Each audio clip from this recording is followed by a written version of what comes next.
ഇന്ന് 2026 ഏപ്രിൽ മാസം 11-ാം തീയതി ശനിയാഴ്ച, സമയം രാവിലെ 10 മണി. ഇന്നത്തെ വെള്ളി വിലയിലേക്ക് എല്ലാവർക്കും സ്വാഗതം. അന്താരാഷ്ട്ര മാർക്കറ്റിൽ ഇന്ന് വിപണി വാരാന്ത്യം ക്ലോസ് ചെയ്യുമ്പോൾ വില മാറ്റമില്ലാതെ തുടരുകയാണ്. ഒരു ഔൺസിന് $75.93 വിപണി വില. സംസ്ഥാനത്തും ഇന്ന് വെള്ളി വില മാറ്റമില്ലാതെ തുടരുകയാണ്.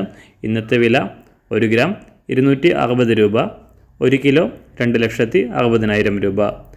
സംസ്ഥാനത്ത് ഇന്ന് സ്വർണ്ണവില ഉയർന്നു. ഇന്ന് 1 ഗ്രാമിന് 45 രൂപയും പവന് 360 രൂപയുമാണ് ഉയർച്ച രേഖപ്പെടുത്തിയത്. ഇന്നത്തെ വില 1 ഗ്രാം 14,010 രൂപ, 1 പവൻ 1,12,080 രൂപ. എല്ലാ ദിവസവും പുതിയ വെള്ളി വിലയും വെള്ളിയുമായി ബന്ധപ്പെട്ട കൂടുതൽ വിശദാംശങ്ങളും അറിയാനായി ഈ ചാനൽ സബ്സ്ക്രൈബ് ചെയ്ത് തൊട്ടടുത്തുള്ള ബെൽ ബട്ടൺ അമർത്തി ഓൾ സെലക്ട് ചെയ്യുക. Thank you.